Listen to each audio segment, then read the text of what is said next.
Suddenly, Hamas confirmed what we have known for months. The terrorists have plenty of food.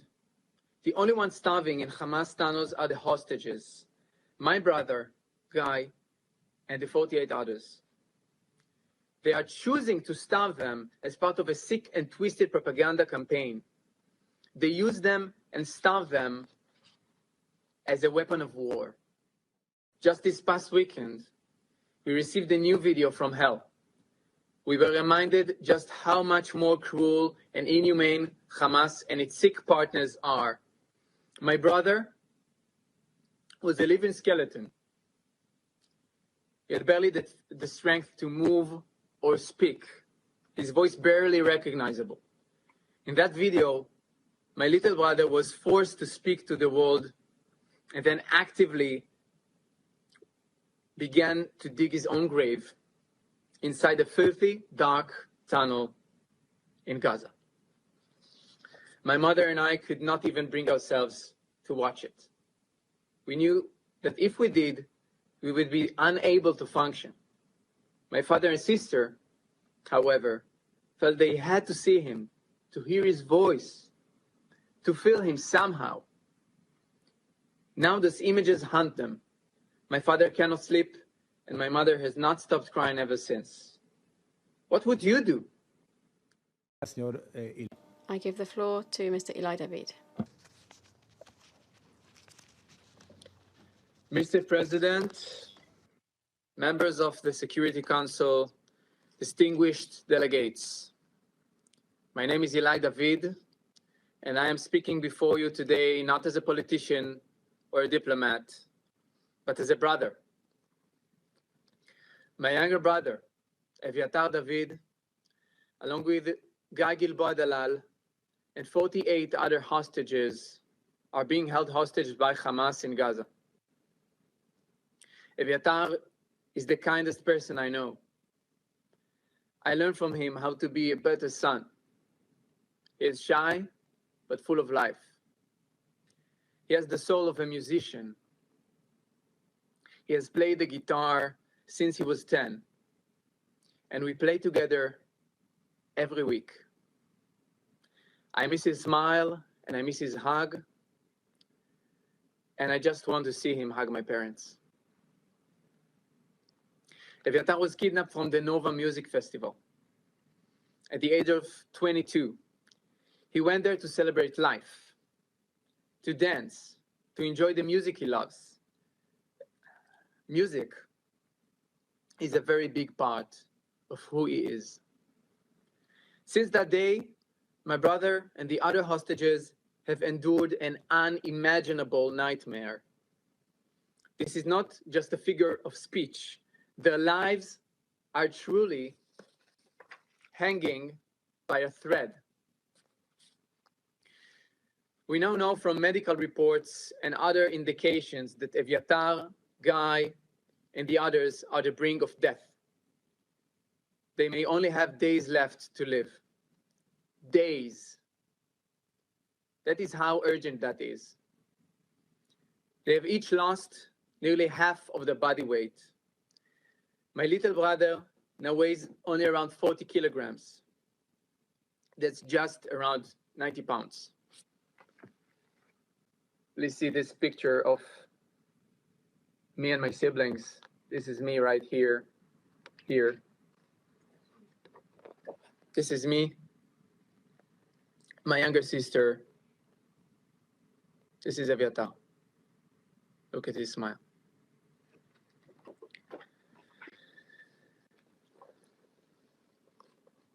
The world has heard about the atrocities of Hamas, of October 7th, and in the 22 months since. But what is happening to Eviatar and Guy is an act of calculated and depraved cruelty that defies human comprehension. We have heard the testimonies from those who were released from Hamas tunnels. And every account makes our fears worse. When your brother, your son, your father, your partner is being held in Gaza, there is never good news. The only thing you can hold on to is that they might still be alive. But even that hope is fading, because the truth is, we don't know how much time they have left. 5 months ago, on February 22nd, we received what we thought at the time was the cruelest possible emotional torment to Eviatar. In February, after 500 days in captivity, Hamas broadcasted Eviatar and Guy. They were brought out of the tunnels. Hamas forced them to watch their fellow captives being released. Then, Eviatar and Guy were sent back into the dark tunnels.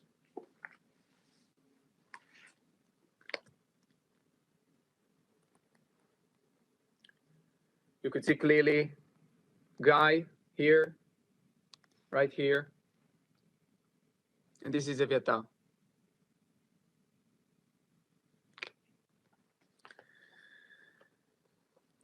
We thought at the time that this was the pinnacle of evil.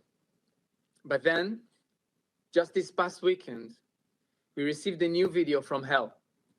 We were reminded just how much more cruel and inhumane Hamas and its sick partners are. My brother was a living skeleton. He had barely the strength to move or speak, his voice barely recognizable. In that video, my little brother was forced to speak to the world and then actively began to dig his own grave inside a filthy, dark tunnel in Gaza. My mother and I could not even bring ourselves to watch it. We knew that if we did, we would be unable to function.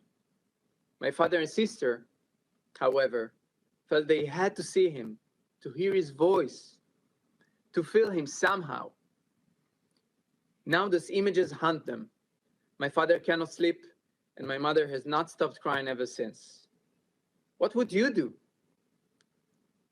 if, God forbid, it was your son, brother, partner, father?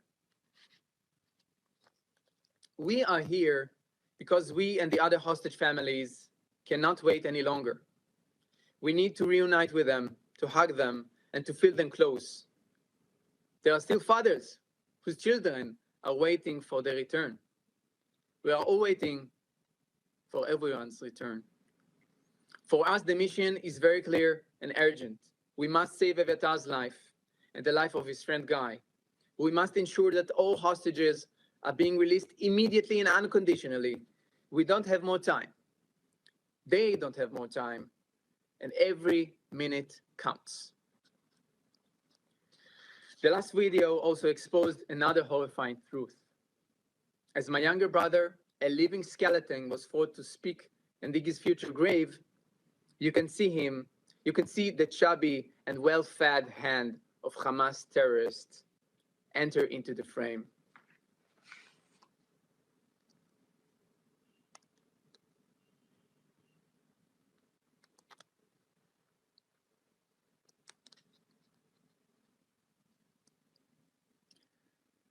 This is the hand of his captor, and this is my brother.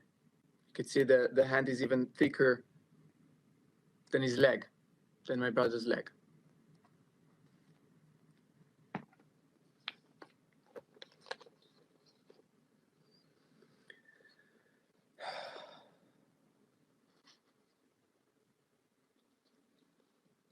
Suddenly, Hamas confirmed what we have known for months. The terrorists have plenty of food. The only ones starving in Hamas tunnels are the hostages, my brother, Guy, and the 48 others.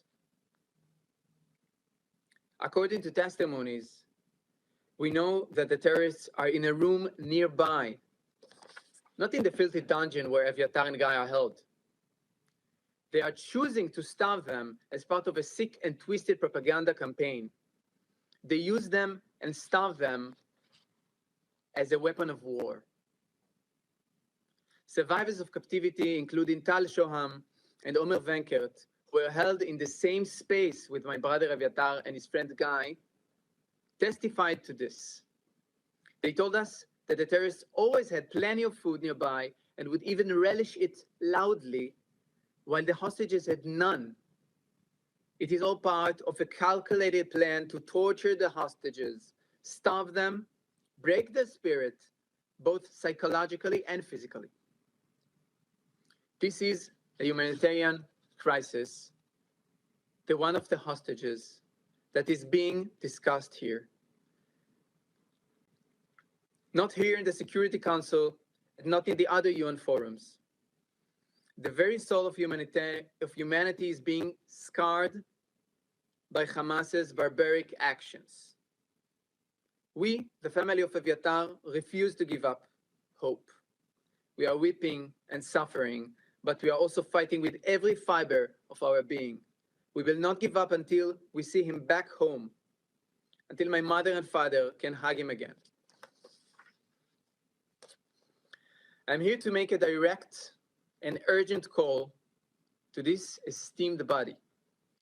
First, we must demand the immediate unconditional release of Eviatar David, Guy Gilboa Dalal, and all the other hostages, living and deceased. Not only demand, but put every leverage we can to do so. The time for deliberation has run out. Their lives depend on immediate action. Eviatar, Guy, and the very least 18 other hostages are still alive. After 660 days, they have somehow managed to survive. And we call on you to rescue them from Hamas dungeons underground. Second, we must call for humanitarian aid to reach the hostages. While aid flows into Gaza to help the population, the hostages are being denied even the most basic necessities of life. They haven't received a shred of humanitarian aid since they were captive. This is a flagrant violation of international law. And third, we must recognize that this is a matter of life and death, requiring urgent medical intervention. Eviatar and Guy need immediate access to proper food and life-saving medical care.